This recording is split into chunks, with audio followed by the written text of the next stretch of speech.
મારા સર્વે મિત્રોને રાધે કૃષ્ણ, હરિનારાયણ. આપણે એક વાત કરવી છે મિત્રો સર્વને, આપણા ભારતના નાગરિકોને, કે અત્યારે સમય કેવો છે અને પહેલાંનો સમય કેવો હતો એ પ્રત્યે આપણે વાત કરવી છે. અને પહેલાંના સમયની તો આપણે આપણા વડવા પાસેથી આપણે વાત સાંભળી હોય, કારણ કે એ સમયમાં તો આપણે હતા નહીં, કદાચ હસ્યું તો પણ આપણને કાંઈ યાદ છે નહીં. એટલે આ વાત આપણે સાંભળતા હશે કે રજવાડું હતું પહેલાં, રાજાશાહી. એ સમયમાં કેવી પરિસ્થિતિમાં લોકો જીવતા હતા, અને અત્યારે આ સમયે લોકશાહી રાજ્ય આવ્યું તે પછી આપણે કેવી જિંદગી જીવી છે એ બારામાં આપણે આજ વાત કરવી છે. કે એ સમયમાં, રજવાડા સમયમાં કેવી રીતે પરિસ્થિતિમાં માણસો જીવતા હતા. આમ સંસ્કૃતિ બધું હતું, સંસ્કૃતિમાં કોઈ ખામી નથી,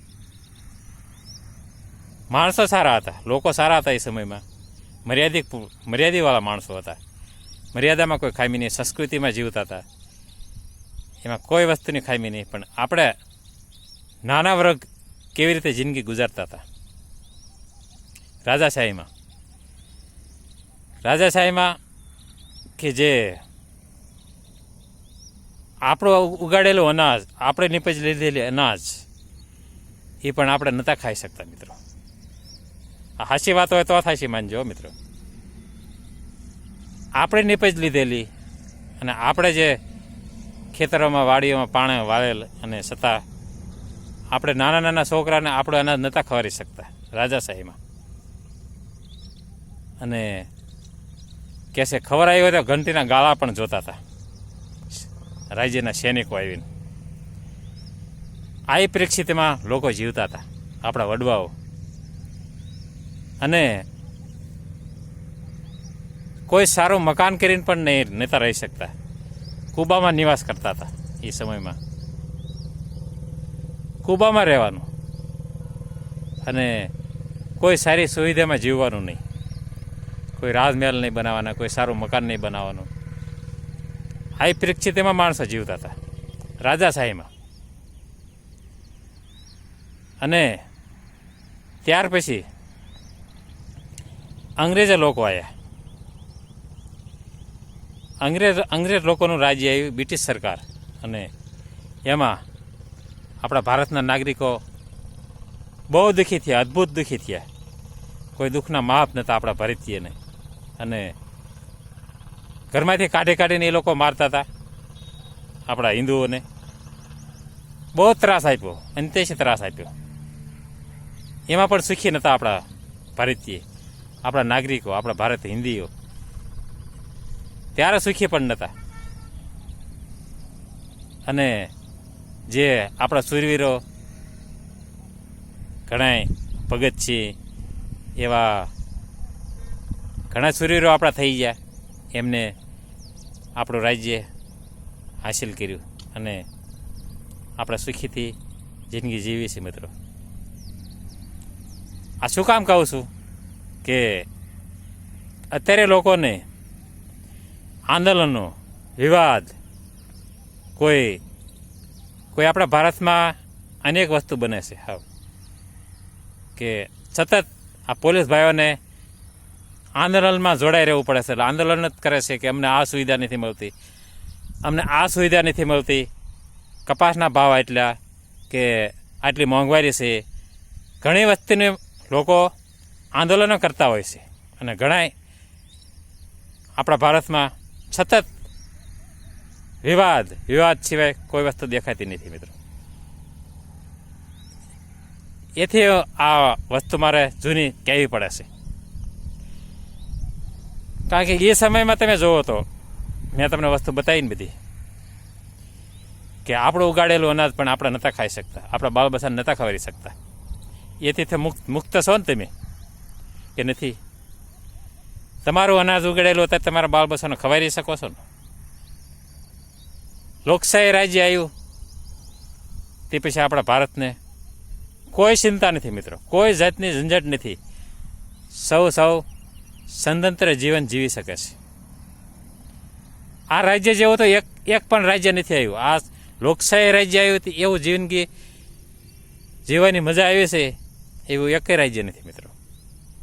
તમારે કાંઈક દુઃખ ઘટના હોય તો તમે ફરિયાદ કરો તો તમારું દુઃખ ભાંગી જાય છે. અને સામાવાળાને એને શિક્ષા આપે છે આપણું સરકાર, આપણી ભારત સરકાર. આ બહુ સમજવા જેવી મિત્રો વાત છે. હું ભલે એક નાનો માણસ છું, મારામાં કશું નથી, પણ આ બધા વિચાર કરવા લાયક છે બધી, કે આપણે આંદોલનોમાં બહુ જોડાયું છે. આંદોલન સામાન્ય વાતમાં એક આંદોલન કરો છો, પણ એ સમયમાં આપણે તો અત્યારે એમ કહેતા બિયારણ મોંઘું થઈ ગયું, દવા મોંઘી થઈ ગઈ. પણ રાજ્યશાહીમાં તમે જુઓ તો ખરા, આપણે અનાજ નતા ખરીદી શકતા. એ વખતે આંદોલન બધા ક્યાંય ગયા. અત્યારે તમારું ઉગાડેલું તમે તમારા બાળ બચ્ચાને ખવાડી શકો છો. સ્વતંત્ર તમે જિંદગી જીવી શકો છો. સ્વતંત્ર તમે જે કરવું કરી શકો છો. સ્વતંત્ર તમે આખી જિંદગીમાં તે મોજ શોખ તમે કરી શકો છો. એ સમયમાં મોજ શોખ કોઈ લોકો નહોતા કરી શકતા. એક સારા મકાનમાં રહી નહોતા શકતા. એમાં તમે અત્યારે આંદોલનો આદરો છો. કોઈ સામાન્ય વાત હોય એમાં કે અમને આ સુવિધા નથી મળતી, અમને આ સુવિધા નથી, અમને પાણી નથી આવ્યું, અમારે કોઈ જાતની સુવિધા એ સમયમાં નથી. મિત્રો, આ સત્ય વાત છે. અને સત્ય વાત તમે સમજો અને આપણા ભારતમાં વિવાદો અંત લાવો. કે પહેલાંનો સમય યાદ કરો મિત્રો, જે અંગ્રેજો લોકો આવ્યા અને બ્રિટિશ સરકાર આવ્યો. એ સમયમાં આપણા ગાંધી બાપુએ કેટલી લડત લડી. એક હાથમાં ખાલી લાકડી હતી અને સત્ય જીવન જીવતા. એટલે ભગવાન સાથમાં રાખીને એ આપણા ભારતને 47ની સાલમાં આપણો દેશ આઝાદ બન્યો મિત્રો. તે પછીને આપણા ભારતીય નાગરિકની કોઈ કમી નથી, કોઈ ઝંઝટ નથી. સૌની રીતે સૌ જિંદગી જીવે છે, સુખ શાંતિથી જીવે છે. સૌને સ્વતંત્ર કરી નાખ્યા આ લોકશાહી રાજ્ય. અને મિત્રો, એવા તમારા લગ્ન પ્રસંગ કેવા તમે આનંદથી ઉજવો છો, કોઈ જાતની કમી નહીં.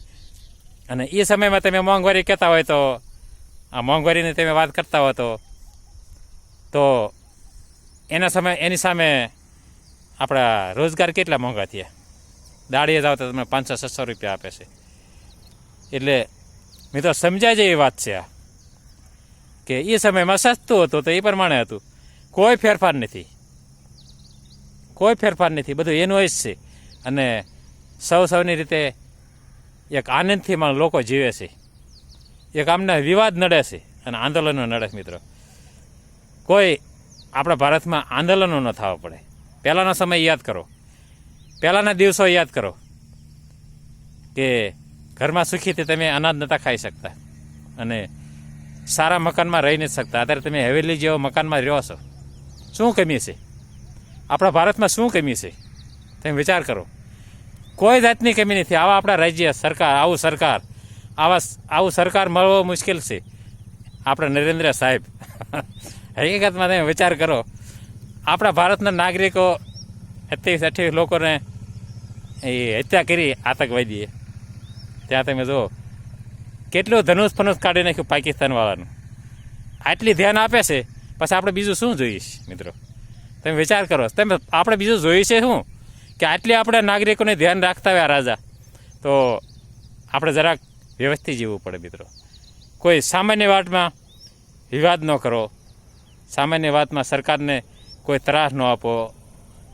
એક મસ્ત જિંદગી જીવા જેવી આ આપણા લોકશાહી રાજ્ય છે. અને યુગ પણ જીવા જેવો યુગ છે. કળયુગ એટલે જીવા જેવો યુગ છે. આમાં કોઈ જાતની કમી નથી મિત્રો. પહેલાંના રજવાડામાં સાધુ સંતો, ભક્તો એ તાણીથી અવાજ કરીને ભજન નહોતા ગાઈ શકતા. રાજાઓ સતત ત્રાસ આપતા હતા. આ આટકોટના ધણી લાખા લોયણને ભજન નહોતા ગાવા ત્યારે. લોયણને એ તમે ઇતિહાસ જાણતા હશે મિત્રો, કે મને એ અવાજ નતા થતા, ભજન નહીં મારા રાજમાં ગાવાનું, કોઈ સાધુ મહાત્મા મારા રાજમાં નહીં. તમે સ્વતંત્ર છો. અત્યારે જિંદગી કેવી જિંદગી જીવે, સૌને લીધે સૌ ભજન કરે છે, ઈશ્વરનું નામ લેશે, કોઈ જાતની જિંદગી નહીં. જેટલા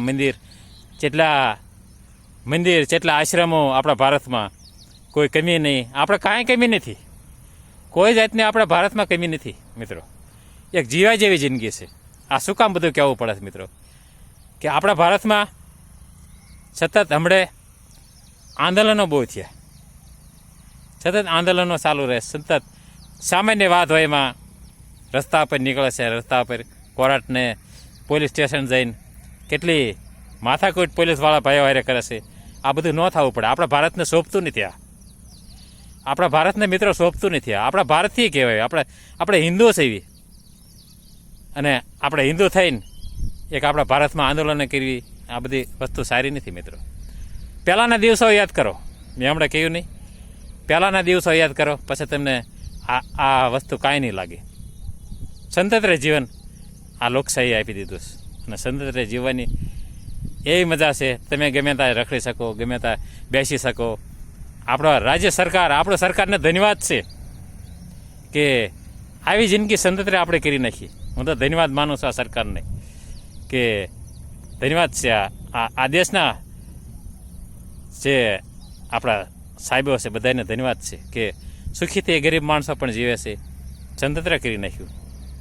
મિત્રો, આ વિડીયોને લાઈક કરજો. આ વિડીયો સાંભળ્યા જેવો છે, અને પહેલાંના દિવસો યાદ કરો, અને પછી તમે જિંદગી જો, તમને બહુ મજા આવશે મિત્રો. કે પહેલાં ક્યાં આપણે સુખી હતા, અત્યારે એટલા સુખી છે ને, એટલે પહેલાં સુખી નહોતા મિત્રો.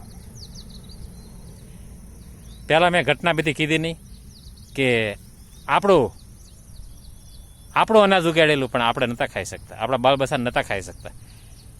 જે સૈનિકો આવીને ઘંટીના ગાળા જોતા હતા, વિચાર કરો તમે. એવી કસોટી હતી, એની કરતાં તો આપણે મુક્ત છીએ. આપણે મણદાણા લાવીને આપણા છોકરા નિરાતે રોટલા કરીને ખવારી શકીએ મિત્રો. આથી સુખ કયું બીજું જોઈએ છે? ગમે એવા ફાવે તેવા તમે મોજ શોખ કરો છો, ગાડીઓ, કપડાં, કોઈ જાતની ખામી નથી આ ભારતની અંદર. આપણું ભારત સુખી છે, એમાં વિવાદ ન કરો મિત્રો. વિવાદિક ન બનાવવા ભારતને. આ ભારત સ્વતંત્ર છે, અને સ્વતંત્રથી જીવે છે. સુખ શાંતિ સાહેબી છે આ ભારતની અંદર. આપણે આથી સાહેબી કેવી મિત્રો?